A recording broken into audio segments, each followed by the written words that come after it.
Changes to how they handle high-speed pursuits. Officers will only be allowed to chase suspects during the most serious and violent crimes. They have to take into consideration if the pursuit will go through residential areas, schools, and playgrounds. The NYPD says around a quarter of pursuits lead to a crash, property damage, or injury. The Police Benevolence Association says it's grateful that the NYPD listened to the union's concerns. The new policy goes into effect in February. Mayor Adams says he supports Governor Hochul's plan to put cops on every overnight subway train for the next 6 months. That proposal still needs the approval of the state legislature. Both Adams and Hochul also feel it's imperative to remove mentally ill people off the subways and get them into treatment. Legally, hospitals cannot hold them there against their will, so the mayor announced a new pilot program that temporarily houses these patients in a facility where they can continue to receive care. We know New Yorkers cycle between hospital and homelessness. The new facility will provide a safe space for New Yorkers with mental illness to live, to heal, and be cared for. Now, as for the cops on overnight subways, Hochul says it will likely cost $77 million. She is expected to release more details of her plan tomorrow. Hip-hop superstar Drake is suing Universal Music Group for defamation. The suit claims the music company published and promoted a diss track from his rival rapper Kendrick Lamar called Not Like Us. Knowing that the song was not only false but dangerous, Drake says the track included false pedophilia allegations against him, which resulted in online hate and harassment. Lamar is not listed in the lawsuit. He's expected to headline and perform the hit at the Super Bowl halftime show next month. Well, new details about three wealthy Florida brothers accused of sex trafficking. A federal judge in New York denying bail for the Alexanders, saying they are a danger to the community and a flight risk.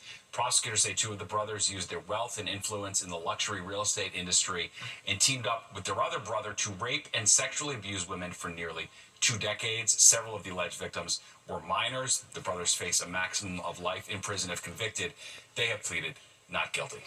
Well, turning to the weather now, and we are about to get a break from the whipping winds, which is always welcome news. Yeah, we'll take that for sure, but it's still going to be cold enough for snowflakes in the forecast. Chief Meteorologist Nick Gregory is here with the update. And actually, yeah, we kind of need a warm-up for snow, it seems. It's almost too cold, it seems like, right? Almost, right, exactly. But it's just the right temperature tomorrow to produce a little bit of snow shower activity. I'll show you where that's coming from here in just a moment. The good news this evening, if you've been outside, yeah, it's cold, but the wind has backed off a little bit. That's going to continue as the night goes along.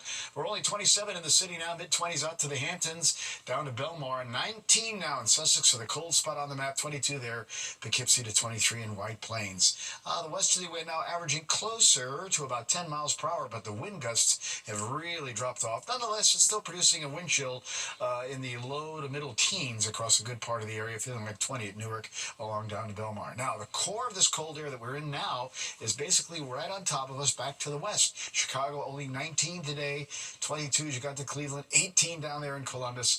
This portion of that cold air will kind of lift off to the north, but again, as we head on into tonight and tomorrow, so it'll still be pretty cold out there. No snow showers to worry about tonight. Just some clouds will be around from time to time. But when we take a look here at the wide view, you see this area here. That's the snow shower activity that may come here later on tomorrow afternoon. You'll see that here in our futurecast. Some clouds overnight, some sun tomorrow morning. As we get into the later day hours, again, the snow shower activity approaches from the west. And it might be cold enough, of course, to produce a little quick coating and little slippery conditions tomorrow evening. Then we get a little break in the temperatures, but be careful. Next week, coldest air in maybe a couple of years is on the way. Stephen, all right. Been warned. Yep. All right, Nick, thank you. A sad tale in Queens finds a woman frantically searching for her dog. That's right. After she says the dog sitter she hired through a popular app lost her. So sad. And deed theft drama. A 90-year-old Brooklyn man says he's at risk of losing his home after falling victim to a scam. A Queens woman is desperate to find her dog tonight. That's right. She says her beloved pet went missing while being looked after by a pet sitter she found through a popular app. Fox 5's Richard Giacova spoke to the dog mom about the frantic search for Phoebe. When Jennifer Gallegos brought her new puppy Phoebe back home in October, she knew this one was special. Phoebe is the sweetest little girl ever.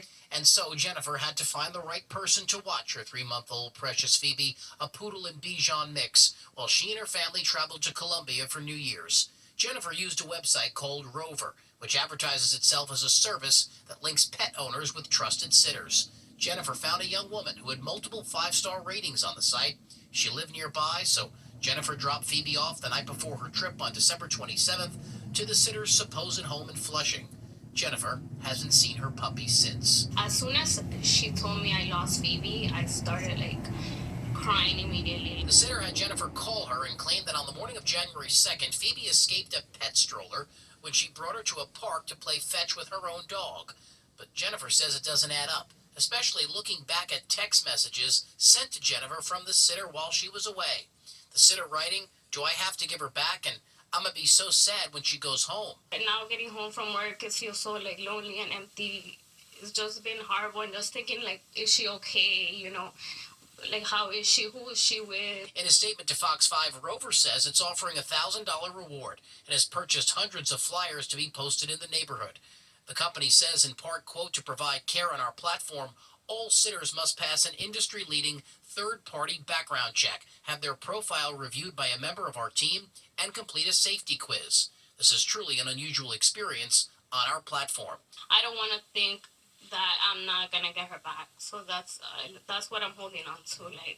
Just giving everyone good news and that she came back home where she belongs. Jennifer, meanwhile, has filed a police report and has hired a private investigator. If you know something, though, or have seen Phoebe in this College Point section of Queens area, you're asked to call police at the 109th Precinct. We're in College Point. Richard Giacobas, Fox 5 News. Just an awful story. Yeah, it's Worst a bad case situation, scenario. no doubt. All right, well, the beating death of an inmate allegedly at the hands of correction guards in an upstate prison has shocked New Yorkers. And now it's shining a spotlight on life behind bars and what needs to be done to prevent future tragedies. Back to our top story, the Israel-Hamas ceasefire. As we wait to learn more about the timeline, one thing's for sure, there's a lot of politics at play with both the president and president-elect claiming credit.